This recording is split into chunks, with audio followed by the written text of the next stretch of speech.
네, 성경 봉독 하시겠습니다. 오늘 말씀은 누가복음 24장 26절 한 절입니다. 다 같이 한 목소리로 읽도록 하겠습니다. 시작. 그리스도가 이런 고난을 받고 자기의 영광에 들어가야 할 것이 아니냐 하시고. 아멘. 잠시 기도하겠습니다. 아버지 감사합니다. 또 이렇게 더운 날 또 큰 탈 없이 하나님 앞에 나오게 하시고 이렇게 예배하게 하심에 감사드립니다. 아버지, 오늘 이 시간에는 그리스도의 신분에 대해서 함께 말씀을 나눠보고자 합니다. 정말 우리가 그리스도의 신분을 통해서 하나님께서 우리를 얼마나 사랑하시는지 또 오늘 이 시간도 깨닫게 하셔서 정말 우리가 얼마나 복받은 자로서 정말 감사하며 살아가야 되는지 알게 하셔서 정말 우리의 삶이 힘들고 지칠지언정 정말 게으르고 나태함으로 하나님은 멀리 하지 않게 하시고 그 사랑으로 게으름과 나태함을 이겨내서 온전히 부지런함으로 하나님께 그 사랑을 갚아가는 저희들이 될 수 있도록 아버지 오늘 이 시간 변화시켜 주시옵소서. 감사드리며 우리 예수 그리스도 이름으로 기도드립니다. 아멘. 네, 반갑습니다. 오늘 차가 도로에 많아서 좀 걱정을 하긴 했는데 그래도 이렇게 크게 늦지 않고 와주셔서 감사드립니다. 자, 오늘은 기독론 세 번째 시간입니다. 오늘은 이제 그리스도의 신분에 대해서 살펴보도록 할 건데요.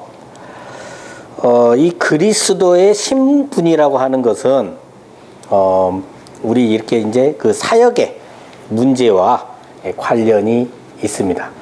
그리고 이제 구속 사역에 있어서는 율법에 대해서 어떤 위치에 있는지 뭐 그런 것하고 관련이 있어요. 자, 이렇게 화면에 지금 보이시는 것은 상당한 약간의 규모가 있는 병원의 조직도입니다. 그 안에서 진료과를 한번 좀 보시면요, 이렇게 직원들이 쭉 있고요, 그죠? 그다음에 이 직원들의 업무를 총괄하는 부팀장들이 있어요. 그리고 어떻게 됩니까? 부팀장들의 업무를 총괄하는 팀장, 그리고 이제 뭐 진료과장, 그리고 각 과의 과장들, 각 과의 업무들을 또 이렇게 총괄하는 뭐 실장이 있고 뭐 이런 구조로 되어 있죠. 그러니까 이런 식으로 직장에서는 각자의 신분에 따라서 하는 일이 달라집니다. 그죠? 이처럼 그리스도의 신분이다라고 하는 것은 바로 사역의 문제와 관련이 된다는 거죠. 물론 이제 우리 인간사에서는 신분의 높낮이가 존재하죠. 그러나 이제 삼위일체 하나님께서는 서로의 관계에 있어서 높고 낮음이 없습니다. 그 차이는 좀 있어요. 자, 이렇게 그리스도의 신분은 사역의 문제를 이렇게 이제 나타내는 것인데요. 특히 구속 사역에 있어서 그리스도의 신분이 율법 아래에 있느냐, 율법 위에 있느냐, 이렇게 문제와 이제 관련이 됩니다. 그리고 이제 그리스도의 사역과 율법에 대한 그리스도의 위치를 동시에 고려할 때 이것을 한데 묶어서 표현을 하면 그리스도가 낮아지신 비하의 상태냐, 아니면 높아지신 승귀의 상태냐, 이렇게 또 구별이 됩니다. 자, 사역에 있어서 낮아진 상태, 이 비하의 상태는 고난을 받으실 때입니다. 그리고 높아진 상태, 승귀의 상태는 영광을 받으시는 상태인데요. 그리고 이제 율법과의 관계에서 볼 때는 낮아진 상태는 율법 아래에 있는 상태고, 높아진 상태는 율법이 어찌할 수 없는, 그러니까 율법 위의 상태에 있는 거예요. 그죠? 자, 세상 권력자들은 법 위에 군림을 하려고 합니까? 법 아래에서 법을 지키려고 합니까? 법 위에 군림하려고 하죠?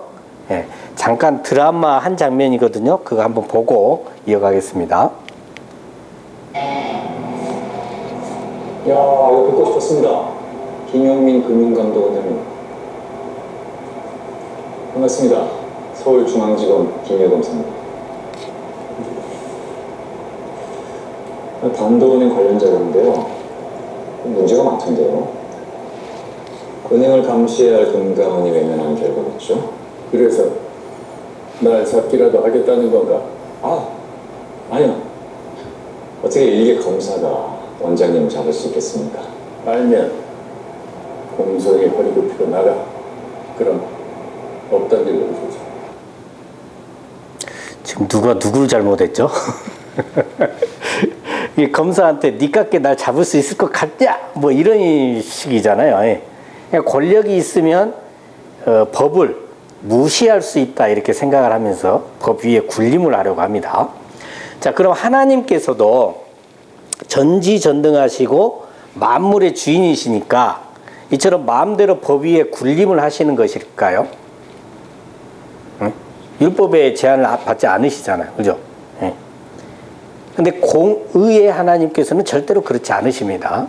그러니까 성육신을 하심으로 율법 아래에 오신 예수님께서 율법을 다 이루시고 완성하시죠.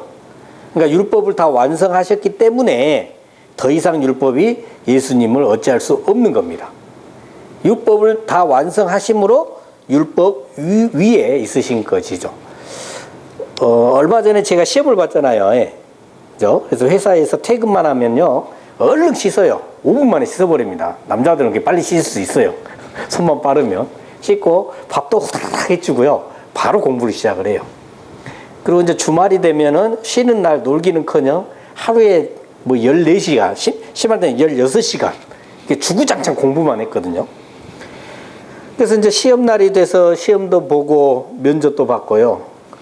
그 다음날 오후 2시에 바로 이제 합격자 발표를 홈페이지에서 했습니다. 그러니까 합격자 명단에 제 이름 3글자가 이렇게 딱 적혀 있었죠. 근데 이게 이상하더라고요. 왜냐면 퇴근 후에 공부를 안 하고 이제 합격했으니까 주말에 공부에 몰두를 안 하는데 그럼 제가 편하고 좋아야 되잖아요. 근데 뭔가 어색해요. 뭔가 해야 될 것 같은데 막 이런 어색함이 막 이렇게 생기고 그러더라고요. 어찌됐든 간에 시험에 합격하기 전에는 내 생활이 어떻게 돼요?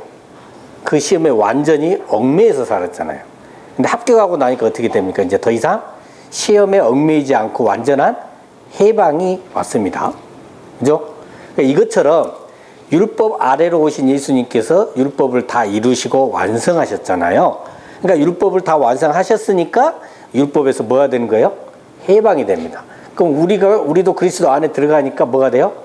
해방돼요. 그럼 결국은 율법에 해방되신 것은 예수님 스스로를 위한 게 아니죠. 우리를 위한 겁니다. 그래서 어찌됐든 간에 더 이상 율법이 이제 예수님을 어찌할 수 없는 겁니다. 율법을 다 완성하심으로 율법 위에 있는 것이죠. 자, 그리고 이 그리스도의 낮아진 상태는요, 역사적으로 보면 성육신 할 그때부터 무덤에 장사 지내기까지예요. 이 부분은 가장 이제 우리를 향한 하나님의 사랑이 드러나는 부분이죠. 그리고 이제 그리스도의 높아지신 이 승기의 상태는 부활하심부터 심판주로 강림하시기까지입니다. 근데 이 부분은 원래부터 갖고 계신 능력을 드러내시는 그런 부분이 되겠습니다. 자, 그러면 이제 우선 그리스도의 비하, 낮아지심에 대해서 살펴보겠습니다. 자, 비하의 5단계는요, 성육신 하시고, 그 다음에 율법에 복종하시고, 그 다음에 순환과 십자가 형벌 받으시고, 그 다음에 십자가에서 죽으시고, 그 다음에 장사 지냄, 이 5단계까지입니다. 자, 그래서 여기서 이제 십자가에서 죽음이 바로 이 낮아지심의 극치, 비하의 극치에 이제 해당이 되죠. 이 벌콥이라고 써졌는데, 이번에 이제 1873년생입니다. 네덜란드에서 이민한 미국의 개혁 신학자이신데요. 루이스 볼코프입니다. 좀 들어보셨을 거예요. 약간 공부하신 분은. 이분은 이제 비하의 5단계를 이 율법의 복종을 빼고 맨 마지막에 장사 다음에 지옥 강화를 넣었어요. 이 두 분은 우리 이 정통 개혁 교단에서 다 인정하는 그런 이제 5단계가 되겠습니다. 아무튼 이 비하의 5단계 중에서 가장 낮아짐의 최고, 비하의 극치는 바로 뭐다? 십자가의 죽음이다. 그죠? 그러니까 왜 그러죠? 죽음이 원래 없으셨던 분이신데 성육신하심으로 인성을 취하시고 그로 인해서 우리를 위하여 대신 죽으셨다라는 거죠. 그래서 비하의 극치다라는 겁니다. 자, 예수님께서는 하나님으로서의 모든 영광을 다 내려놓으시고 하나님과 동등됨을 버리시고 종의 모습, 우리 인간의 모습으로 오셨습니다. 그렇게 율법 아래에 오신 것이고 그래서 율법의 요구에 복종하시고 형벌도 다 받으셨습니다. 자, 그렇게 고난과 굴욕을 받으시는 상태, 그리고 십자가에서 죽으시고 땅에 묻히시기까지가 바로 뭐다? 그리스도의 낮아지심, 비하의 상태다라는 겁니다. 자,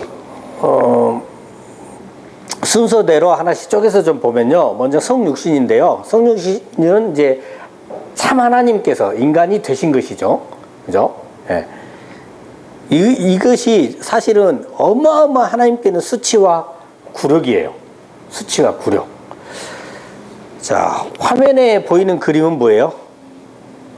레고로 만든 로봇입니다. 예. 제가 만든 건 아니고 누가 만들었는지는 몰라요. 아무튼 가져왔습니다. 굉장히 잘 만들었어요. 자, 이것을 여러분이 만들었다고 한번 생각을 해보겠습니다. 예, 정말 잘 만들었죠. 정말 마음에 들어야 아마 만족할 겁니다. 레고를 맞춰보신 분은 알 거예요. 이게 쉬운 일이 아니에요. 자, 그런데요. 겁나 좋아하고 있는데 만약에 마법사가 와갖고 여러분한테 이렇게 만족하니까 여러분 자신이 이 레고가 될 거냐고 묻는다면 어떻게 되겠어요? 뭐라고 대답하시겠어요? 아무리 좋을지언정 내가 어떻게 레고가 됩니까? 그건 저주죠. 저주예요. 하나님께서요, 우리 인간이 되셨다는 것은 우리를 만들어 놓고 아무리 기뻐하셨다고 할지언정 우리가 레고가 되는 것보다도 훨씬 더 큰 수치와 굴욕이다라는 거예요. 그죠? 그걸 감수하신 거예요. 우리를 구원하시기 위해서. 에? 얼마나 우리를 사랑하시는지 아시겠죠? 오늘 뭐 앞에 설명 다 드렸는데 인성을 하나님께서 성육신 하실 때 가져오신 게 아니죠. 동정녀 몸에서 탄생하시면서 성령으로 잉태하여 탄생하시면서 인성을 취하셨고 그러면서 원죄의 죄가를 막으셨다 이렇게 설명을 지난주에 자세히 살펴봤고요. 그러니까 말씀이 육신이 되신 이 부분은 요걸 또 설명을 너무 길어져요. 그래서 다음에 혹시 기회가 오면 설명하기로 하고 오늘은 이 부분은 그냥 지나가도록 하겠습니다. 자, 그리스도의 고난 부분을 이제 보겠습니다. 요거 하면 뭐라고 떠오르세요? 어떤 장면이 떠오르세요? 그리스도의 고난하면 십자가 딱 떠오르시죠? 그죠? 자, 이거 패션 오브 크라이스트 영화 이전에 몇 번 보셨죠? 요거 2004년도에 나온 그 예수님의 최후에 관한 영화인데요. 어디서 시작됩니까? 예수님께서 겟세마네 동산에서 기도하시다가 거기서 시작되죠. 잡혀가시는 장면. 그리고 제사장과 군병들에게 받는 고초와 채찍. 그 십자가에서 죽으시기까지의 장면이 굉장히 상세히 나오는 영화입니다. 그리고 마지막에 잠깐 예수님의 부활 장면이 나오면서 영화가 끝나게 되죠. 그죠?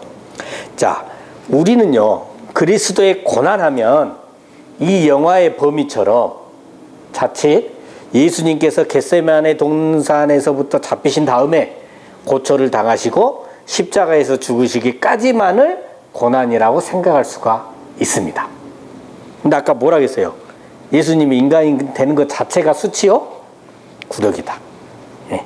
그러니까 그리스도의 고난은 예수님의 전 생애가 고난입니다.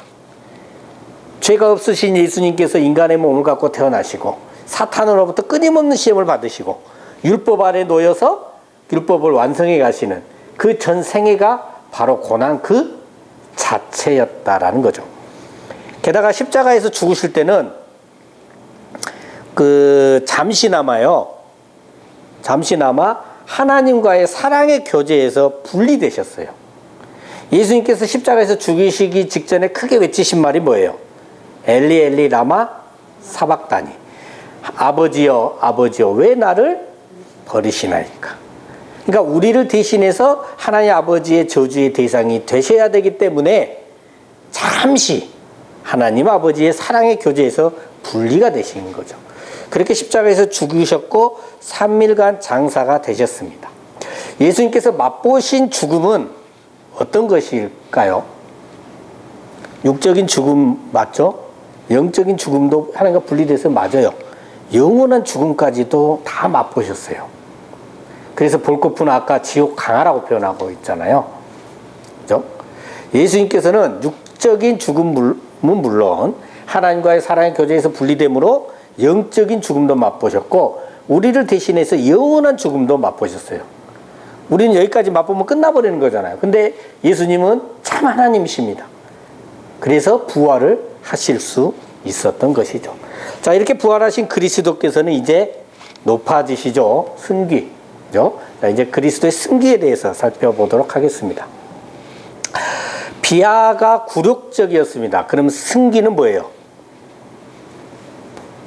영광의 사역입니다.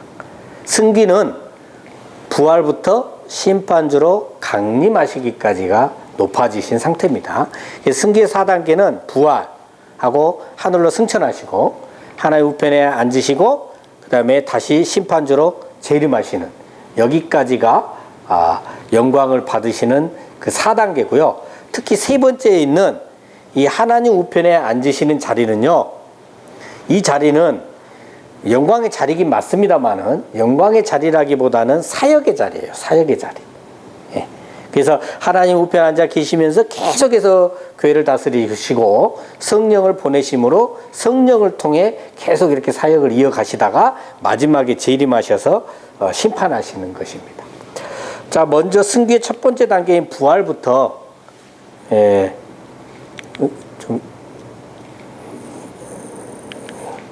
이 부분은 제가 말로 다 설명을 해버렸네요. 자, 부활부터 좀 순서대로 좀 보면요. 이 부활에 대해서도요, 자꾸 엉뚱한 소리를 하는 분이 있어요. 이단도 많고요.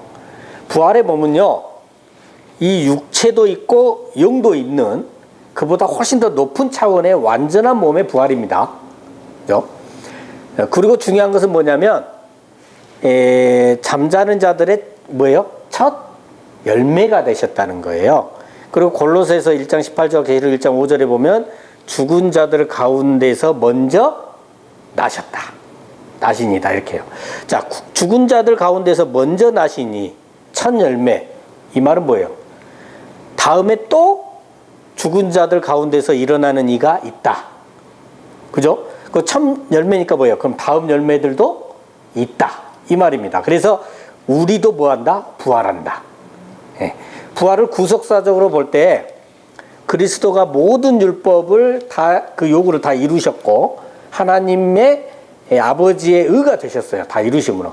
그래서 이제 모든 성도들을 이제 뭐 좀 어렵긴 한데 뭐 칭의, 성화, 구원 되셨다 뭐 이런 의미가 싹 이 안에 다 들어가 있는 겁니다. 그래서 살아날 수 있는 거죠. 자, 이러한 부활은 성부 하나님께서 하시는 일이고요. 성자 그리스도 입장에서는 사역이 되고요. 성령께서는 그리스도를 죽은 자 가운데서 능력으로 일으키시는 일이에요. 한마디로 부활은 어느 한 하나님의 역할이 아니라 삼위일체 하나님의 뭐다? 사역이 됩니다. 그 중요한 거, 그리스도의 부활은 분명 육체로 부활하셨어요.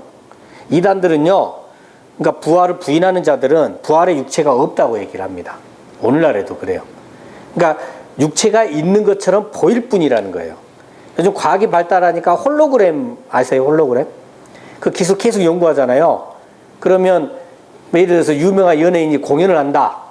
그러면 현재 여기서 공연을 하지만 곳곳에서 공연을 바로 눈앞에서 하는 것처럼 볼 수 있는 거예요. 그러면은 한 곳만 진짜고 나머지는 뭐가 되는 거죠? 가짜죠. 마치 그런 것처럼 얘기를 한다는 거예요. 예. 근데 성경은 분명 뭐라고 합니까? 육체를 가진 완전한 몸으로 부활함을 얘기해 주고 있습니다. 자, 다음은 승천입니다. 승천. 하늘로 올라가신 거죠. 그리스도께서 인성을 취하신 그대로 제자들의 눈앞에서 하늘로 올라가셨습니다. 그리고 그리스도는 본향이신 하늘로 귀환하시는 것이고요. 그 하늘에서 우리의 초소를 예비하고 계십니다. 그리스도께서 이렇게 승천하시니까 우리들도 나중에 하늘로 예수님을 따라서 올라갈 수 있는, 그게 영광에 참여할 수 있는 뭐가 되는 거죠? 보증이 되는 거죠. 우리는 예수 그리스도를 따라가니까. 그렇죠? 그래서 또 그리스도의 승천은 여긴 좀 어렵긴 한데 아무튼 대제사장으로서, 거룩한 대제사장으로서 지성소에 들어가는, 이런 자기 희생을 바치신 대제사장직을 수행하신 것도 되고요. 그리고 이 그리스도께 승천하심으로 있어서 우리가 이제 향후 하늘나라의 시민이 되는 그 자격을 갖고 있는 거죠. 자격이 되는 겁니다. 그죠? 우리 믿는 하나님의 자녀들은 이미 하늘나라의 시민이 된다는 거예요. 이미.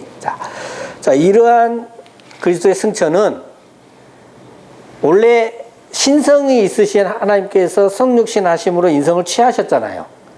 그럼 신성만 올라간 게 아니고 취하신 인성도 같이 올라간 거예요. 그래서 인성과 신성 모두가 전 인격적으로 승천하신 것이고, 아까 말씀대로 환상이 아닌 실제로 일어난, 문자 그대로 실제로 일어난 사건이고, 불신자가 못 보는 게 아니라 불신자도 볼 수 있었습니다.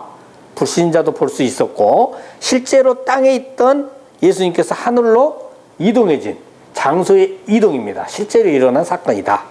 그렇죠? 자, 이제 승천의 세 번째 단계인 하나님의 우편에 앉으심입니다. 이 우편에 앉으셨다는 그 자체가 권능과 영광의 상징이긴 합니다. 그러나 하나님의 우편의 자리는 사역의 자리다. 아까 그렇게 말씀을 드렸죠. 사역의 자리, 굉장히 중요한 사역의 자리입니다. 그래서 그리스도께서 고난을 다 받으시고 율법을 다 완성하셨고 우리 위해 죽으시고 부활 승천하신 다음에 하나님의 우편에 앉으셨는데요. 그럼에도 불구하고 아까 저 시험 끝나니까 쉬고 싶잖아요. 그럼에도 불구하고 쉬질 않으셔. 계속해서 뭐 하십니까? 일하고 계신다는 겁니다. 거기서 뭔 일을 하고 계실까요? 일단 우리들의 처소를 예비하고 계시고, 또 우리를 위해서 성령을 보내셔서 그 성령을 통하여 사역을 계속해서 하고 계신다는 겁니다. 여러분, 우리 교회 저기 입구 들어올 때 그 입구 문턱에 걸리신 적 있으신 분 있으세요?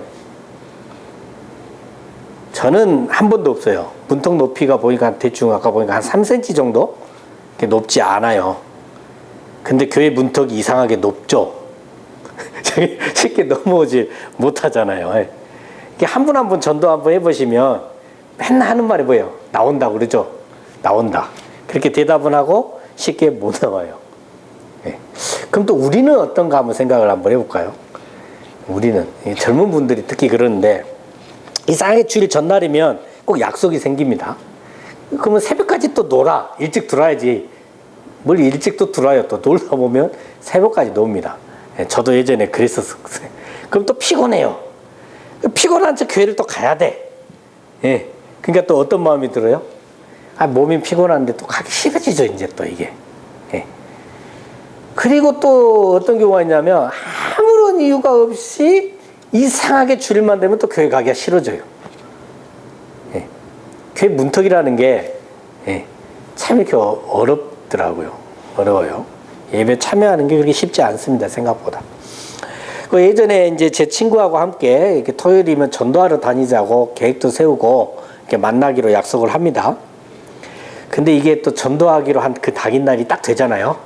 생각보다 또 쉽지 않아요, 이게. 날씨 더워. 또 뭐 비가 와. 눈보라가 치는데, 예? 가기 싫고요. 귀찮아요. 그래서 이제 어찌어찌해서 이제 전도하러 나갔습니다. 그럼 또 마음이 기쁩니다, 이상하게. 이제 전도 열심히 하고 싶은 열이 올라와요. 그때 이제 물티슈를 이렇게 나눠주면서 전도를 하러 다닙니다. 그러면 아이고 감사합니다 이런 분도 있지만 쳐다도 안 본 분이 있고 핀잔을 주는 분이 또 있어요. 핀잔을 받으면 처음에 또 잘 참아 넘겼습니다. 근데 그게 자꾸 반복이 되잖아요. 그럼 이게 또 의기소침해져요. 마음 한편에 뭔 마음이 든지 아세요?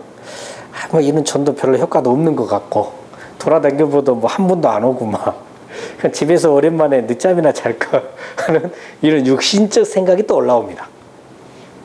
예. 예수님은 어떻게 하셨어요? 예수님 어떤 마음일까요? 아이고, 뭐 나는 니들 구하려고 했는데 지들이 나 못 찍어불고 죽어불고 아이고, 하나님 우편에 앉아 계셨어. 뭐 우리 같으면 아이고 이제 니들 알아서 해라. 나 신난다 이럴 것 같은데 쉬어요 안 쉬어요? 안 쉬십니다. 응? 우리를 위해서 계속 일하고 계세요. 그런데 나는 그렇게 게으르다라는 거예요. 게으르더라. 예? 바울도 뭐라 했어요? 빌립보서 3장 12절 보면요. 내가 이미 얻었다 함도 아니요 온전히 이루었다 함도 아니라 오직 내가 그리스도 예수께 잡힌 바 된 그것을 잡으려고 달려가노라. 그러니까 바울도 자기가 이미 이루어 놓은 지난 과거의 업적을 뒤돌아보지 않고 그것에 개의치 않고 앞만 보고 달려가면서 이 육신이 다하는 그날까지 최선을 다해 복음을 전파하며 살아갔다라는 거예요. 예수님은 육신이 다하고 나서도 열심히 하시잖아. 우리는 어디까지만 열심히 하면 되는데 육신이 다하는 날까지만 열심히 하면 되잖아요. 여러분 부지런히요 진짜 자신이 맡은 바 그 자리에서 최선을 다하시기 바랍니다. 게으름 피지 마시기 바랍니다. 네? 진짜 우리 교회 유초등부에 속하신 분들은 우리 교회 성도분들의 자녀 교육에만 만족하지 마시고 전도해서 유초등부 부흥에 최선을 다하시기 바라고 청소를 더 맡고 계신 분들은 교회를 청결히 해서 예배 환경을 좋게 하는데 또 최선을 다하시기 바라고요. 어떤 일을 더 맡았든지 그 일에 최선을 다하셔야 합니다. 하나님께서 그렇게 최선을 다하실 때 하나님께서는 감당할 수 없는 일은 절대 맡기지 않으셔요. 그래서 그 일에 최선을 다할 때 또 하나님께서 더 큰 일도 감당할 수 있게 하시고 더 많은 일들을 하나님께서 허락하셔서 더 복되고 좋은 일들을 정말 많이 하심으로 참된 복을 받아 누리시는 저 여러분 되시기를 예수 그리스도 이름으로 축원합니다. 네. 잠깐 몇 가지만 더 살펴볼게요. 자, 그리스도께서 하나님의 우편에 앉으신 것은요, 하나님이 그리스도에게 정권 대리자의 권세를 부여하신 것입니다. 그리고 그리스도께서 중보자로서 자기 백성을 위해서 항상 간구하시는 그런 제사장적 사역 여기 있네요. 제사장적 사역 하시고 또 교회와 만물을 다스리는 왕적 사역을 지속하십니다. 세 가지 사역을 다 지속하세요. 자, 이제 그리스도의 승기 마지막 단계인 재림과 심판입니다. 그리스도의 승기는 심판주로서 산자와 죽은 자를 심판하시러 오심으로 그 절정을 이루게 되겠죠. 자, 이러한 그리스도의 재림도요 인성을 동반한 가시적 재림입니다. 실제적 재림이에요. 네? 그래서 자기 백성을 구속 사역하는 그 완성이 됩니다. 대완성이 되죠. 그리고 만물이 성경은 뭐라고 합니까? 만물이 그리스도의 재림을 기다리고 있다라고 합니다. 자, 이러한 그리스도의 재림은 구름과 함께 오시고요. 천군 천사들과 하나님의 나팔 소리로 오십니다. 그리고 그 재림의 때는 아무도 모르고 오직 하나님 아버지만 아십니다. 요걸 안 지키면 이단이 되죠. 이거 안 지키죠. 그리고 영광스럽게 오시고 갑자기 오십니다. 갑자기 오세요. 자, 또 그리스도의 재림은 세계에 심판하고요. 자기 백성의 구원을 완성하기 위함입니다. 네. 심판받을 자는 완전한 심판을 받게 되고 구원받을 자는 완전한 구원을 받게 됩니다. 여러분은 어디에 속하셨나요? 여러분은 예수님의 이 영광스러운 재림이 기다려지십니까? 이 질문에는 대답을 잘 하시는데 질문을 제가 바꿔요. 대답을 잘하면 어떻게 바꾸냐? 혹시 죽음이 두려우시지는 않으십니까? 분명히 영광스러운 재림이 기다려지십니까? 하면 아멘 해놓고 이제 질문을 바꿔서 죽음이 두려우시지 않으십니까? 하면 선뜻 대답을 못하는 분들이 꽤나 많아요. 예. 우리는 구원을 받은 자로서요, 세상이 사탄 마귀가 행할 수 있는 그 육신의 죽음을 두려워할 필요가 없습니다. 그 죽음을 두려워하지 마세요. 성경에 뭐라 합니까? 영과 육을 멸하실 수 있는 그 하나님, 하나님을 경외하시기 바랍니다. 그러니까 마지막 때와 이 육신의 죽음을 두려워한다? 이미 우리는 구원 받았는데 앞뒤가 안 맞는 겁니다, 사실은. 예. 그러니까 두려워하지 마시고요. 오히려 마지막 재림을 소망하시면서 그렇게 살아가시는 저와 여러분 되시기를 예수 그리스도 이름으로 축원합니다. 아멘. 기도하겠습니다. 우리를 위해 낮아지심으로 고난과 고초 다 당하시고 죽음까지 마다하지 않으신 주님, 정말 감사합니다. 주님께서는 부활 승천하시어 하나님의 우편에 앉으셨음에도 불구하고 우리를 위해 쉬지 않고 일하고 계시는데 우리는 이미 구원받았다는 안도감과 함께 게으름과 나태함으로 주님의 사랑을 갚지 않고 살고 있음을 이 시간 죄송한 마음으로 고백합니다. 우리도 예수님처럼 바울처럼 늘 주님의 사랑을 갚기 위해서 앞만 보며 달려가며 복음을 전파하는 삶을 살게 역사하여 주시옵소서. 늘 감사드리며 우리 주 예수 그리스도 이름으로 기도드립니다. 아멘.